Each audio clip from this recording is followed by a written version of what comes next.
Muy buenos días.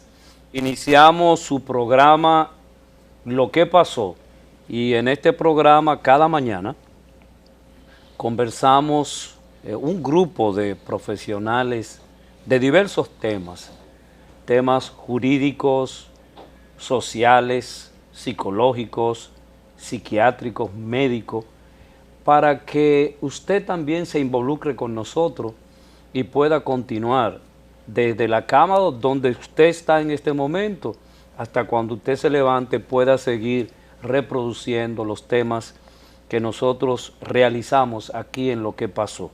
Así que dándole los buenos días a ustedes, quisiera yo también darle los buenos días al diálogo que tendremos hoy, que es un diálogo sumamente vinculante con la situación pulpera y también con la nueva situación que se está presentando. Y entonces para eso quisiéramos que nuestro compañero Omar Canahuate haga la presentación de nuestra invitada especial para esta mañana con quien estaremos conversando. Buenos días, Canahuate.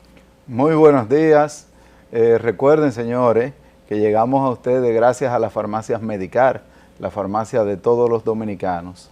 En la mañana de hoy tenemos como invitada a la licenciada Ángela Canahuate, abogada, egresada de la primera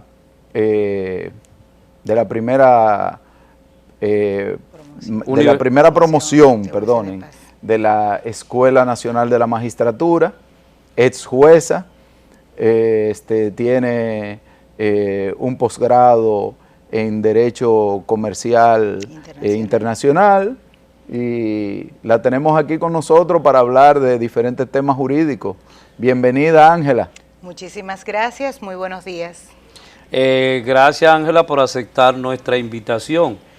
Pero mujeres como tú, yo supongo que o se han casado varias veces, o tienen matrimonio sumamente firme, o no tienen pretendiente por la prestancia que tú presentas. ¿Qué hay de cierto en todo esto que yo acabo de decir? Parcialmente cierto. Muchas gracias. Pero hoy queremos conversar contigo con relación a la situación jurídica que se nos ha presentado y quisiéramos escuchar tu opinión. Sí, bueno, a raíz del COVID-19 que se ha estado dando, pues se ha dado un caso que es que los tribunales se han estado trabajando de manera virtual y ahora tengo entendido, que la doctora nos explicará, se ha dado el caso que se están trabajando algunos virtuales y otros presenciales, dependiendo de cómo sea el caso. Pero ¿y cómo presencial paralizó el país y lo hicieron justamente? Bueno, lo que pasa es que ese era un caso de excepción, Eladio. Pero la mayoría de los tribunales, tengo entendido, que están virtuales todavía. A ver, explícanos eso, Ángela. Bien, vamos a comenzar con un poquito breve de historia. Realmente la pandemia ha acelerado un proceso que ya estaba en curso antes del COVID-19. De hecho, nosotros teníamos la experiencia ya en la virtualidad con la jurisdicción inmobiliaria, con algunas solicitudes, fijaciones de audiencia que se hacían por la vía virtual y todo ello. Luego de la pandemia, evidentemente se comienza... Con la llegada de la pandemia. Exactamente, con la llegada de la pandemia se comienza un proceso acelerado de virtualidad. ¿Qué ocurre? Como no hay una normativa que prevea propiamente dicho la virtualidad como regla, en la tercera fase de escalada en el Poder Judicial se estableció que la virtualidad iba a ser opcional. Entonces, aquellas personas que tuvieran la intención de conocer sus casos de manera virtual podían hacerlo y aquellos que hicieran oposición a conocerlos de manera virtual se les iba a celebrar audiencias presenciales. Por eso en este momento se viven las dos realidades. Por un asunto de cultura, vamos a decirlo así. Hay otro tema del tipo de materias, por ejemplo, en materia penal, cuando va a haber imputados que van a declarar o ¿Qué se es van... materia penal, Ángela? Ok, lo que acabamos de ver de la medida de coerción. Materia penal es toda acción en la que el afectado sea el orden público y que se involucre la sociedad como persecutor en la persona del Ministerio Público. Yo entiendo. Bien, entonces eso es materia penal. Si hay alguna comparecencia de testigos o algo, la virtualidad resta, porque no es igual usted y yo estar hablando en tiempo real, mirándonos la cara, mirando los ademanes, mirando el cambio de la estructura física. Exactamente. Cuando tú me estás mintiendo, cuando sube los ojos, lo baja. Exactamente, a tener un contacto por una pantalla en el que no se sabe, que no solamente que disimula, sino que puede haber hasta un delay. Eso se da mucho con una pantalla que se frisa, por ejemplo, porque el internet no está corriendo a la velocidad que debe correr. Imagínese usted en medio de un interrogatorio a un testigo clave de un caso importante, que usted le haga una pregunta y en el justo momento en que ya lo tiene acorralado, hay un delay. Wow. Porque el internet se frizó, ya le da tiempo a reestructurar, a repensar y entonces a contestar en una forma diferente a la que hubiera hecho si hubiera sido en el calor del momento. Entonces, básicamente... O sea, la virtualidad entonces tiene su demanda, o sea, sí. no necesariamente es... Yo entiendo que hay materias que por su naturaleza pueden ser llevadas perfectamente por la vía virtual. Como por ejemplo... Por ejemplo, en materia civil, cuando estamos hablando de una obligación donde todo está escrito. Cuando es un contrato. Ejemplarízame eso. Un ejemplo, usted tiene un alquiler. Ok. Y no le pagan. Ah. Entonces usted deposita el contrato del alquiler, el último recibo de pago, en una audiencia donde vamos a leer nuestras conclusiones, donde el inquilino va a decir si yo le pagué o no, yo no le pagué y no tiene cómo demostrarlo. Y usted va a leer las conclusiones diciendo que requiere que le entreguen el pago o su propiedad. Ese tipo de materia se puede conocer perfectamente por la virtualidad porque no hay una interacción de individuos, no hay una... No se necesita necesariamente la presencia física. Exactamente, no es así, igual que en materia laboral, por ejemplo, si no hay comparecencia, pero toda audiencia donde haya una verbalización, o sea, que las personas tengan que presentarse a exponer sus motivos a un juez, o que haya... testigos que sean los elementos claves para tomar decisiones en un momento determinado, deberían ser presenciales. A propósito de materia laboral, Ángela, se dio el caso, tenemos los casos en donde por la pandemia se despidió a casi 1.500.000 dominicanos. Muchos de ellos se suspendieron primero. Sí, allá voy, pero allá voy. Caso, sí, pero hay que trazarlo desde el principio, hay que diferenciarlo. Pero yo quiero referirme a los que ya no regresan al trabajo. Lo desvincularon. Lo desvincularon del trabajo, pero no le han dado sus prestaciones. ¿Qué procedimiento se está usando y cómo una persona que fue desvinculada, que no ha recibido sus prestaciones según el Código Laboral Dominicano, podría proceder, puede proceder de manera virtual o de manera presencial? Aquí hay tres elementos que es bueno tomar en consideración porque ha habido un poco de desinformación en ese aspecto. Lo primero es, en circunstancias normales, cuando una persona es desvinculada de su trabajo y no recibe sus prestaciones, tiene 2 meses para acudir al Tribunal de Trabajo e interponer una demanda. 60 días, 2 meses. 60 días. Okay. Pero ¿qué ocurre? En ocasión de la pandemia, por resolución del Consejo del Poder Judicial, y avalados en el decreto que establecía el estado de emergencia, todos los plazos durante ese periodo crítico de pandemia, estamos hablando de marzo hasta julio, que fue que se empezó a dar el servicio por la virtualidad, quedaron completamente suspendidos. Ay, es decir, que esos 2 meses para los fines jurídicos no corrieron. No corrieron sino a partir de julio. Entonces, ahí viene el tercer elemento.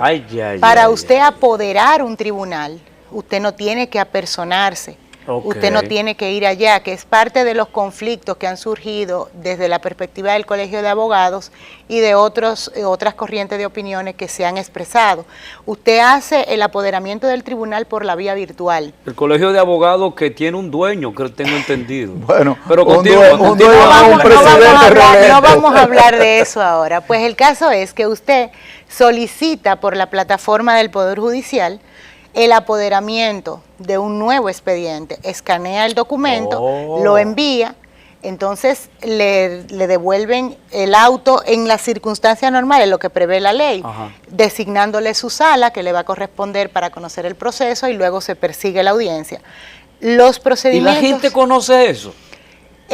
En principio la comunidad jurídica lo conoce, porque la Suprema yo sé Corte que de Justicia... Los usuarios son los que no... Los usuarios son los que están en desinformados y entienden que porque si se apersonan a un tribunal y ven las puertas cerradas, entienden que no hay justicia. Y no es así.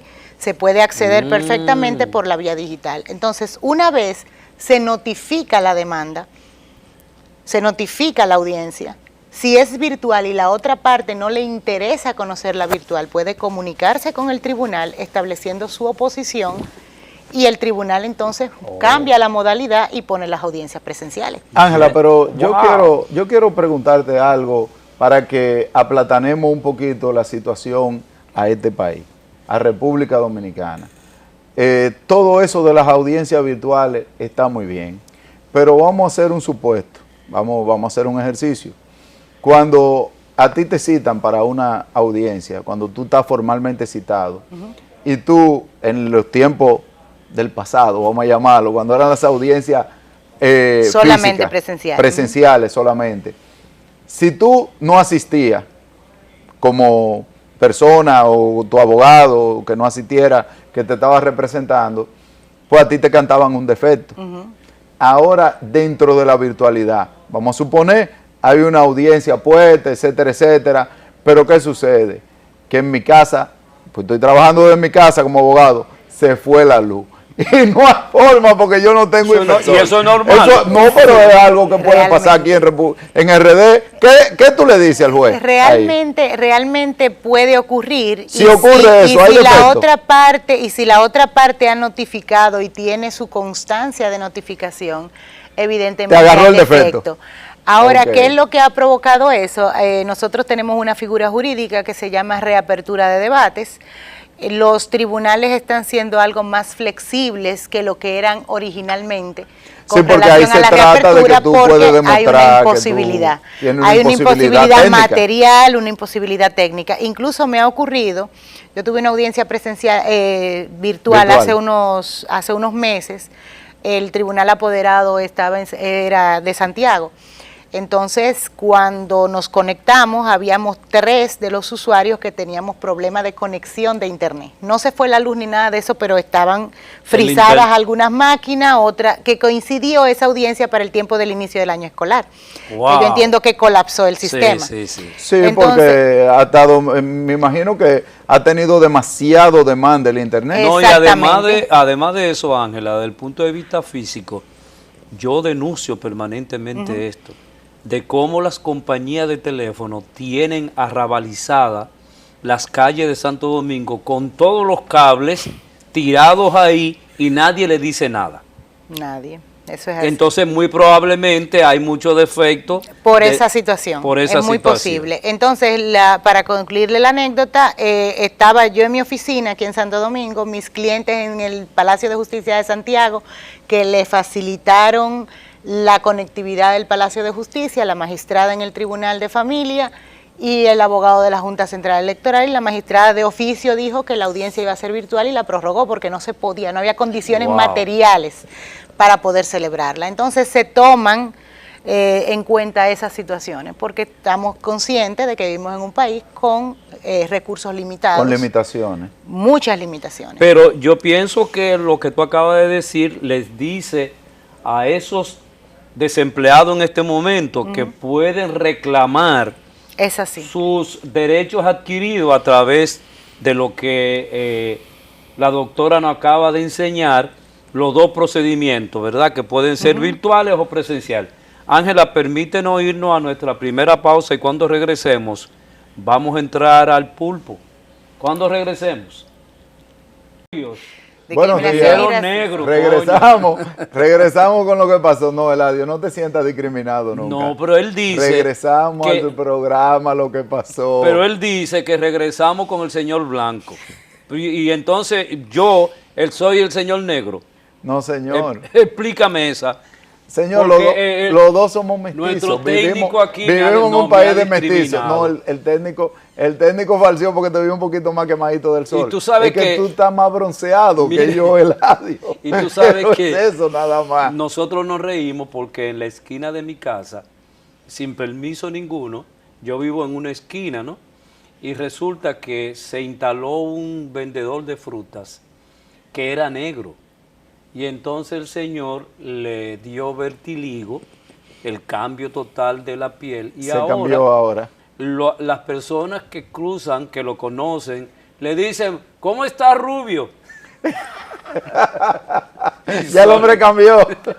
Nosotros tenemos unos jodidos deseos de ser diferente, increíble. Sí, sí. Continuamos. Eso es así. Mire, Eladio, vamos a entrar con el tema de los pulpos, como tú dijiste, pero antes de entrar con los pulpos, hay una realidad de algunos abogados que yo no quiero dejar de mencionar.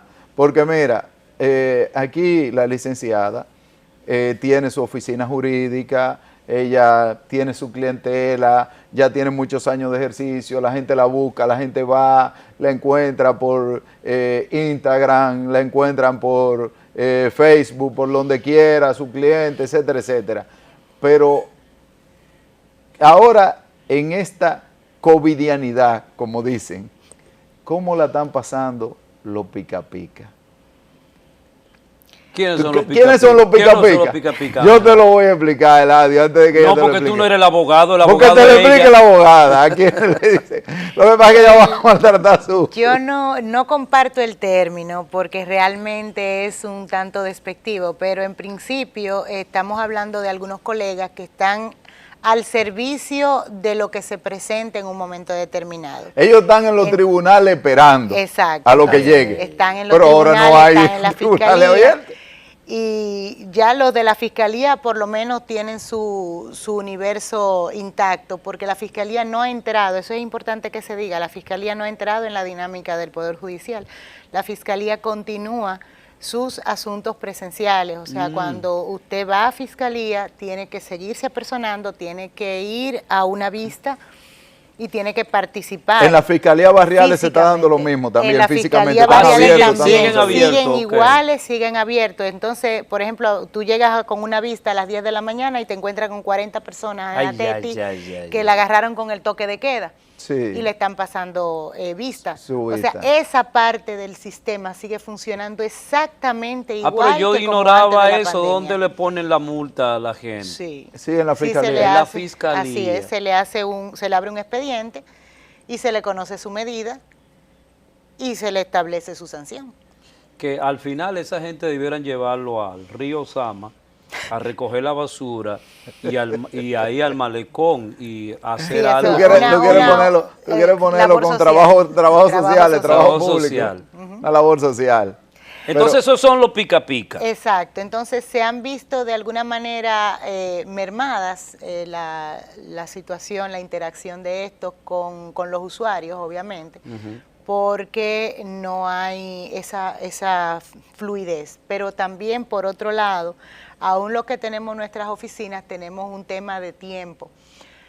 Todas las informaciones, que esto no lo había explicado hace un momento, todas las informaciones cruzan por un solo canal, que es la plataforma de servicios judiciales, una plataforma centralizada que tiene el Poder Judicial. De ahí que, por ejemplo, cuando teníamos la posibilidad de acceder presencialmente a los tribunales, podíamos ir, solicitar un expediente, verificarlo, sacarle copia y resolvíamos eso en 2 horas. Okay. Ahora, o sea que ahora, perdóname, por las diferentes cámaras tú tienes que pasar todo por un mismo entonces, sitio. Por la virtualidad, tú no puedes ir a donde la secretaria de la quinta cámara, por ejemplo, mandas el correo no, creas una solicitud en la plataforma digital del Poder Judicial. Una vez que la creas, te mandan un correo confirmando que la creaste.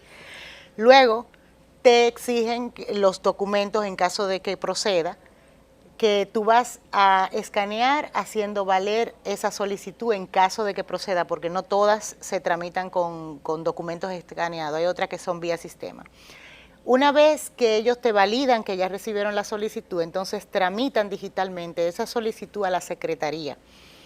Una vez que la secretaria del tribunal revisa, valida y tiene constancia de esa solicitud, que te la aprueba, te carga los documentos, entonces te envían otro correo indicándote que el tribunal está compartiendo unos documentos contigo y luego cierran tu solicitud. Pero para ponerte un ejemplo sencillo de hoy, yo había solicitado una copia certificada de una sentencia el 27 de noviembre y hoy en la mañana, ayer en la tarde, perdón, me llegó el correo con la sentencia. No, pero eso no puede ser. Eso es prácticamente un mes para darme una copia certificada de un documento. No, pero eso no puede ser. Entonces, eso también es parte de lo que se quejan los colegas con relación a la virtualidad, porque los tiempos se han ido prolongando. Hay situaciones procesales que aguantan el tiempo que el tribunal quiera darte, pero hay otras situaciones que son perentorias,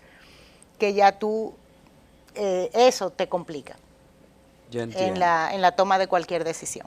Y ahora, volviendo al tema, y vamos a entrar por los pulpos, que han salido pulpos que son de mar, pulpos que son eléctricos, han salido distintos tipos de pulpos. Los pulpos al anillo ya los pulpos están de moda. Ángela, yo no quiero de ninguna manera, porque tú eres nuestra invitada especial para esta mañana, de ninguna manera quisiera yo ofenderte, pero es cierto que los abogados le dicen a sus clientes, dime la verdad, que de la mentira me encargo yo. No es tanto así. Mira, a ver, explícanos eso. En el derecho, como en toda la profesión, hay todo tipo de personas. Ajá. Yo soy de las personas que le indico a los clientes que tienen que decir la verdad. No porque uno se vaya a hacer cargo de la mentira, sino porque es desagradable. No, es desagradable que un hecho material que haya ocurrido tú lo desconozcas, porque no tienes cómo preparar la defensa contra esa situación. Okay. Bien, por ejemplo, si a usted lo acusan de violencia de género, y me disculpa que lo ponga de ejemplo, y usted me dice, yo nunca he golpeado a esa mujer, me está diciendo eso, yo trabajo sobre esa premisa. Dan 10,000 pesos ahora. Sobre la premisa de que... la llegada de una mujer abollada. Yo trabajo sobre la premisa de que usted nunca le puso la mano, pero resulta que hay un video que grabó la cámara de un vecino. Donde Eladio está maltratando a la doña. Entonces, ¿cómo puedo yo defenderme de eso si he diseñado toda una defensa sobre la base de que usted no fue? Okay. Entonces, de repente me sacan el video al aire y ya yo no tengo cómo retractarme. Ya no hay argumento. Por eso yo les reclamo, le digo y le indico a mis clientes, dime la verdad. Hay dos personas a las que no se le puede mentir, que es al confesor y al abogado. Porque nosotros trabajamos la estrategia de defensa o la estrategia de ataque en función de la verdad que usted me está diciendo. Entonces, si usted me miente a mí, está atacando y lesionando su propia defensa. Wow, qué interesante. Sí, tú no lo habías visto desde ese punto de vista. Qué interesante el asunto de, bueno, tú hiciste el hecho, ¿verdad? Pero dime realmente cómo fueron los hechos, cómo fue que tú le diste a esa señora que le rompiste un brazo. Nárrame eso para yo poder estructurar la defensa que voy a hacerte. Pero, bueno, yo no sé si introducirme en eso, pero si yo si yo mato a alguien, yo mato a alguien de manera premeditada, no lo que ustedes tipifican como homicidio involuntario, sino yo planifiqué quitarle la vida a alguien, un asesinato. ¿Cómo los abogados pueden defender un asesinato? Pues vamos a lo mismo. Esto es una profesión. Tú me dirás, ¿cómo un médico puede ponerle un tratamiento a una persona que no le quedan más de 2 semanas de vida? Que lo deje morir tranquilo y ya no hay necesidad de ponerlo a sufrir ni a él ni a sus familiares. Entonces, nosotros estamos llamados a brindar un servicio, porque los abogados no solamente somos profesionales que brindamos un servicio público, ¿Por qué un servicio público? Porque tú tienes que garantizar quien haga valer tus derechos frente a una institución. Entonces, hasta esa persona que está acusada de asesinato tiene derechos fundamentales que deben serle garantizados y respetados. Esa misma pregunta que usted me hizo, me la hizo un profesor en la universidad. Y yo digo, bueno, yo lo defiendo como culpable. Ahora mismo en nuestro sistema jurídico tenemos una figura que se llama juicio abreviado o juicio de pena. ¿En qué consiste eso? Que usted admite su culpabilidad ante el juez y si la pena máxima eran 20 años, se puede negociar por esa culpabilidad que usted ha admitido, que en vez de darle los 20 años, quizá le den 10, 8 o 7. Entonces hacemos un juicio de pena sobre la base de qué circunstancias lo llevaron a cometer el hecho. Pero el primer paso para usted lograr eso es admitir públicamente el hecho. Entonces ya no estamos juzgando la culpabilidad, ya se sabe que la sentencia es culpable. Simplemente estamos juzgando cuánto tiempo le vamos a dar por eso. Ángela, y déjame hacerme el inocente. Pero no, déjame... Y ese es el tipo de defensa que yo les recomiendo a un cliente mío, por eso no soy muy popular en la materia penal. Pero una persona que, en función de lo que tú acabas de decir, el cliente, ¿cuál es la reacción del cliente, del sujeto, frente a, bueno, ya yo sé que me van a condenar?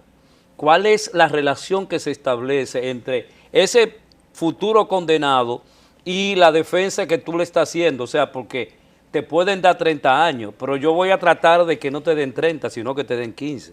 Exacto. No, es que la primera premisa, Eladio, es que si tú estás admitiendo la culpabilidad es que te van a dar menos. Exacto. Entonces, el trabajo de ella como defensora ya viene es lograr siendo la menor pena atenuar posible. las cosas para lograr la menor pena posible, Es así. ya dentro de que tú admitiste tu culpabilidad. Ahora, yo dije ahorita que me iba a poner medio ingenuo. Y si en un caso de esto de corrupción tan sonado, si alguien quiere abreviar la cosa... En principio puede hacerlo, no hay ninguna limitación. En principio puede hacerlo, no hay ninguna pero limitación. estoy siendo muy ingenuo. Está siendo ingenuo. Realmente todavía nosotros vivimos en una sociedad donde la persona quiere escuchar que el abogado le diga a la señora que está sufriendo, su hijo va suelto. Ok. Su hijo va suelto. Entonces, no es compromiso del abogado que vaya suelto o no vaya suelto, eso es compromiso del juez, que va a trabajar con lo que uno le lleva para determinar una sentencia, y es él el que va a decidir si la persona sale en libertad o queda. O si se queda preso. O si se queda preso con una sentencia condenatoria. Ahora, nosotros tenemos que hacer nuestro mejor esfuerzo para llevarle al juez todos los elementos que le permitan tomar una decisión objetiva.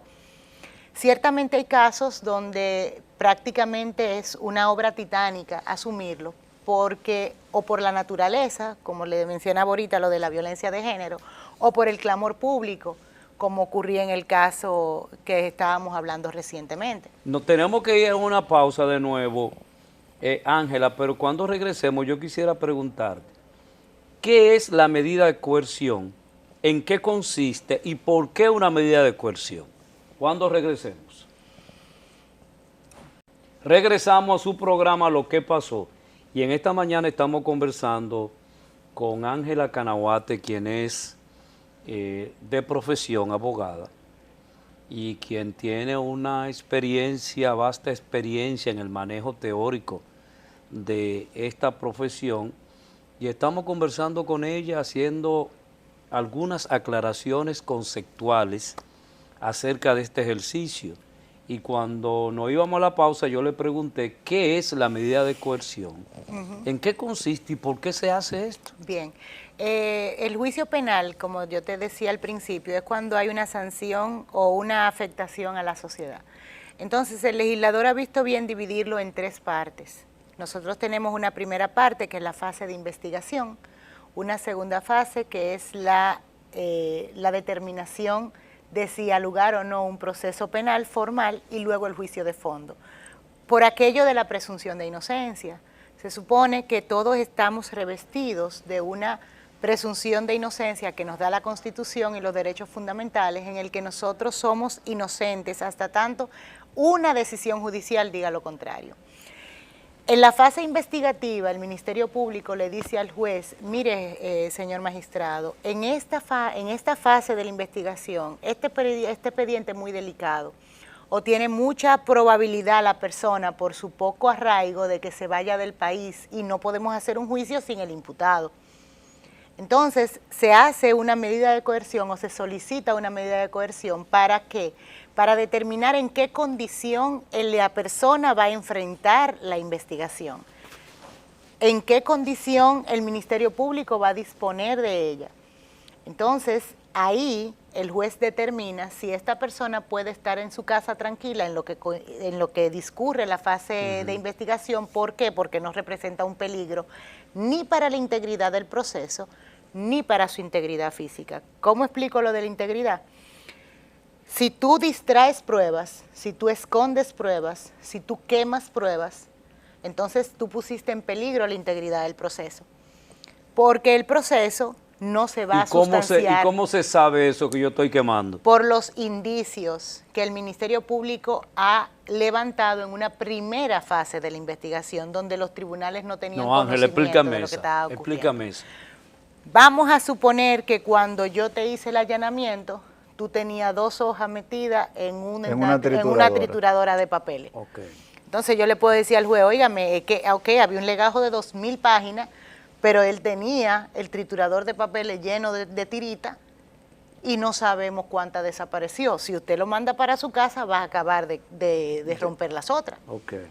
Entonces, o es una persona que tiene tan poco arraigo que inmediatamente va a salir del país. A alguien yo le comentaba que tener una posición económica muy alta y muy baja para los efectos judiciales es exactamente el mismo problema. El que lo tiene muy bajo se puede desaparecer porque no tiene nada que lo ate al lugar, pero el que la tiene muy alta y tiene un yate parqueado en la marina, se puede montar en su yate y coger paraguas internacionales y también se sustrajo del proceso. O sea, el hecho de que yo tenga bienes materiales y una fortuna no evita que me sustraiga del proceso. Eso no significa que es un arraigo. Exactamente. No necesariamente. No necesariamente es un arraigo. Entonces, eso arraigo. es Yo escucho mucho arraigo es aquello que te ata a un lugar, okay, que evita que tú salgas. Y si nos vamos a la realidad. Un jovencito mató a una muchacha en el Capotillo para quitarle un celular y lo agarraron preso en Elías Piña. Exacto. Eso quiere decir que no tenía nada que lo atara a Capotillo. Okay. Andaba a la huida. Entonces hay personas que establecen, aunque parezca un poco trujillista lo que voy a decir, el tema del arraigo va a depender necesariamente del nivel de culpabilidad que tenga la persona. Ya entiendo. O sea, si tú sabes que hay elementos suficientes para condenarte y tienes los medios para sustraerte del proceso, es posible muy posiblemente que tú te sustraigas, la vida. Independientemente de que tengas hijos, que tengas esposo, que tengas casa, que tengas vehículo. Solamente una persona convencida plenamente de su inocencia permanece a la disposición. Ángela, pero ahora que estamos tocando el tema de las medidas de coerción y viendo que ha sucedido vamos a decir que una vista maratónica, ¿se le puede llamar? Bueno. ¿Cómo le llamaríamos? No, realmente la vista porque fueron 3 días. Lo que pasa es que esa percepción fue maratónica para el ciudadano ordinario que no vive este tipo. Ese mundo. Pero si calculamos, estamos hablando de que eran 11 personas. 11 imputados. 11 encartados. Encartados, 11 perdón. encartados. ¿Qué es lo que significa encartado? Encartado, que el Ministerio Público quiere engancharlo en quiere una convertirlo en investigación. imputado. Exactamente. Porque primero pasa de encartado a imputado. Exactamente. Ahora vamos a hablar algo de eso. La imputación viene ya con la acusación formal que presenta el Ministerio Público ante el juez de la Ahora vamos a instrucción. hablar algo de esos encartados un poquito, para meter un poquito en ese tema, que a todo el mundo le interesa. Parte de las pruebas y de lo que está aportando el Ministerio Público, lo que está diciendo es, según tengo entendido, que uno de los presuntos delitos, pues son presuntos todavía todos, es lavado de activos. Si mal no me equivoco, ¿verdad? Sí. Entonces, lo que te iba a decir es que tú en principio hablaste sobre la presunción de inocencia, pero en la ley de lavado de activos se da el tema, tengo entendido, de la inversión de pruebas. Aquí tú eres la abogada, en la cual tú tienes que demostrar la licitud de esos bienes, no el Ministerio Público demostrar que son ilegales. En principio es así. En principio tú tienes que demostrar que la actividad económica o la situación socioeconómica que tú tienes justifica tu incremento patrimonial. Porque si bien es cierto, a lo mejor yo no te puedo establecer que fue por un delito, por ejemplo, para alejarnos de la naturaleza de lo que estamos hablando de narcotráfico, por lo menos evasión de impuestos hay. Porque si tú no estás declarando una actividad económica que te justifique tus bienes, ya el hecho de no declarar esa actividad económica y de no pagar los impuestos al Capone. Al Capone, perdón. Y no pagar los impuestos que corresponden ya en sí mismo es un delito. Y alguien decía en la medida de coerción de que tenía que ser un delito con sanción penal, no con sanción moral, por ejemplo, pero se nos olvida que el Código Tributario, aunque la administración no la aplique, tiene sanciones penales para la defraudación, para la evasión y para todo ese tipo de cosas. Entonces es una norma penal también en ese aspecto, pero no es a mí que me corresponde, gracias a Dios, instrumentar ese expediente, pero son elementos a considerar. ¿Qué pasa? Que tú tienes un orden natural de las cosas, tú trabajas, creas un patrimonio y si no lo tenías en cuenta o en certificado financiero, tomaste un préstamo, por algún lado se mueve el dinero. Por algún lado se mueve el dinero. Fíjense que la defensa de los dos principales imputados lo que está concentrada es en el hecho de desmontar la existencia del ilícito. Ellos dicen, tú no me puedes hablar de lavado de activos si previamente no me establece la sanción o la actividad ilegal que ha hecho mi cliente. Ellos lo que quieren es que tú demuestres la actividad ilegal para después entonces hablarte de esa parte. Exactamente. ¿Y no qué es lo que es el lavado de activos en realidad? Bueno, el lavado de activos es cuando tú adquieres bienes y servicios con recursos de dudosa procedencia. Que pueden venir de muchas fuentes. Exacto. Pueden venir de evasiones de impuestos, pueden venir esos lavados de activos de contrabando, de armas, pueden de contrabando, venir de todo, pueden venir, de cualquier actividad no declarada. Pueden venir hasta de corrupción política. Exacto. Porque puede ser que tú en algún momento estés en un puesto de poder en donde te otorguen tal o cual beneficio una persona que sea poco afecta a la moral y esa persona entonces te esté corrompiendo a ti y tú estás percibiendo un dinero, un ingreso que tú no puedes declararlo por ningún lado porque tú realmente en teoría no te lo ganaste. Tú lo sustrajiste. Es el lavado de activos. Ok. ¿Cómo tú ves esa lucha de la corrupción? Yo recuerdo, escúchame, Omar, yo vendí una casa y entonces fui a un banco a depositar el dinero que me habían dado, que no lo hice directamente, debía haberlo hecho. Pero y el banco me puso a llenar muchos papeles con relación a eso. Claro, y seguramente tuviste que mostrarle el contrato de venta de la casa de donde tú sacaste el dinero. Tuviste que depositarle una copia. Sí. Es así. Sí, yo digo, ustedes a mí me lo están haciendo. No, eso se lo están haciendo a todo el mundo. Incluso, esa fue mi protesta, yo tengo que decir algo. Incluso cuando tú vas a depositar cierta cantidad de dinero en efectivo, tú tienes que dejar un formulario lleno. El banco te lo recibe el dinero. No importa que tú entregues los millones que sean. La cuestión es que te ponen a llenar un formulario. Pero a propósito de eso, ¿hubo confabulación de los bancos con relación a todo ese dinero que se ha hablado en ese juicio? Sería muy irresponsable de mi parte decir que ha habido confabulación. No debía haber. Es que ella no conoce. No debía haber hecho esa pregunta. El expediente. Ella no conoce el expediente ni sobre lo que se está basando. Todos lo que conocemos es lo que está planteando el Ministerio Público ahí. ¿Y la ¿Qué entendemos? Sí, pero el dinero se iba para algún sitio. Bueno, pero es que también ahí hay otra cosa para que no te pierda el audio, como dicen aquí. Okay. Ahí hay algo. La mayoría de ese dinero se manejó por vía cheque, se manejó dentro del sistema bancario. O sea, ahí no había ese efectivo de lo que estamos hablando, porque cuando tú le O sea, suples mi al Estado... percepción cuando que yo tú- tengo dentro de mi pobreza es dinero. Bueno, que cuando tú le suples al Estado y el Estado te paga con un cheque, Claro. y el Estado te está pagando con un cheque que es librado por la Tesorería Nacional de la República, entonces, o vía la institución que te lo esté... Deposítame eso ahí. No, tú estás depositando un cheque, nadie te puede discutir eso.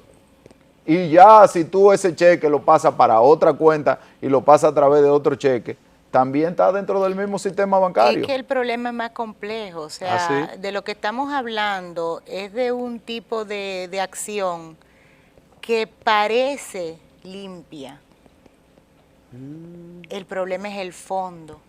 Por ejemplo, si yo te voy a vender esta taza y la taza me cuesta, el costo de adquisición mío de la taza son 10 centavos y te voy a vender esa taza en 50 centavos, pero yo no tengo comunicación contigo. Entonces el licenciado me dice, no, pero yo lo conozco. Entonces va y te dice a ti, mira, yo tengo 200 tazas y te la puedo poner a 300 pesos las tazas. Wow. Como ustedes son amigos, dice, no, no hay problema, vamos a hacer el contrato, es transparente. Él te está ofreciendo las tazas, 300 pesos, tú la aceptaste, déjame ver en cuánto está la taza en el mercado. Entonces hay dos personas más, los dos técnicos de aquí, cada uno vende taza. El técnico 1 te dice que la vende en 350 y el técnico 2 te dice que la vende en 400 o en 310. Dice, bueno, déjame darle prioridad al licenciado que yo lo conozco. Haces el contrato con el licenciado, pero resulta que el técnico 1 ni el técnico 2 tienen taza. Wow. Pero tú comparaste esas tres facturas y por comparación Esas de tres precio, cotizaciones. esas tres cotizaciones y por comparación de precio le diste el contrato al licenciado que me paga mi tasa 50 pesos y se embolsilla 250. No, pero puede en ser... una transacción transparente. Puede ¿qué? ser peor aún, Wow, Eladio. wow, y no wow. me estoy refiriendo a nadie en específico. Puede ser que las tres compañías sean mías. También. Sin yo referirme a nadie en específico. Y ya yo concursé con las tres. Tenía que ganar una de las tres mías. Una de las tres ganas. Pero al no me final estoy las tasas las tengo como yo. te digo, no me estoy refiriendo a nadie. Y a mí pero me la eso pagan eso a es casi 50. de muchachito, eso es un Es engaño que de él- niño. Es lo que le estoy diciendo. Pero el es que- problema es que- se quiere ver grande, pero es muy sencillo. Bueno, no es tan sencillo. Pero esa porque todo eso explicación hay yo que- no la había escuchado, Ángel. Es que todo eso se envuelve adentro de una maraña, porque siempre esas cosas, tú sabes, se le da esa vuelta, Eladio. Pero realmente, ya en los minutos finales que nos restan, yo, como siempre he dicho, yo entiendo que la lucha en contra de la corrupción que está emprendiendo este nuevo gobierno encabezado por Luis Abinader y con un ministerio público que ha tratado de ser lo más independiente posible Omar en la Canaguate, figura de Omar Miriam Canaguate, Germán. escúchame. Dígame usted. El sistema es exactamente igual. Quienes han cambiado son... el escenario sigue siendo igual. Pero han cambiado Quienes- los actores. Han cambiado los Y actores. los actores de ahora están procurando No, una los justicia. actores de ahora no son extraterrestres, son dominicanos igual que todos. Pero quieren un cambio, que lo queremos todos. Un cambio. Claro, un ¿Tú cambio. entiendes que puede venir ese cambio? Yo entiendo que sí, yo Sí. creo que estamos en ese transitar. ¿Cuál será el destino, Ángela, de esos 11 dominicanos que están acusados de apropiarse de mi dinero? Técnicamente hablando, el destino ahora es esperar que el Ministerio Público complete su información, su investigación, Qué perdón, inteligente está siendo. y haga un apoderamiento del juez de la instrucción para presentar Para ver la si acusación, procede. para ver si procede o no que se le abra un juicio público. O sea que alguno de ellos puede salir libre. Depende del resultado de la investigación final del Ministerio Público. Y al final, si todos pasan para juicio de fondo, el destino de cada uno de ellos será determinado por el juez de ¿Qué es primera un instancia. juicio de fondo, Eladio, Ángela? El juicio Eladio, de la vamos a fondo. tener que invitar para otro programa porque ya se nos acabó el tiempo. No vamos a poder explicar el juicio Pero de yo quisiera fondo. que me diga ella el juicio de fondo. Donde Es se que- determina si usted lo hizo o no lo hizo. Ok. Ya. Eladio, despídenos porque No, ya no, llegamos hasta ahí. despide todo el programa. Señores, ha sido un placer. Gracias por recibirnos en esta mañana. Nos vemos. Nos vemos en el próximo programa. En el próximo programa, si Dios quiere. Muchas Muy buenos gracias. días.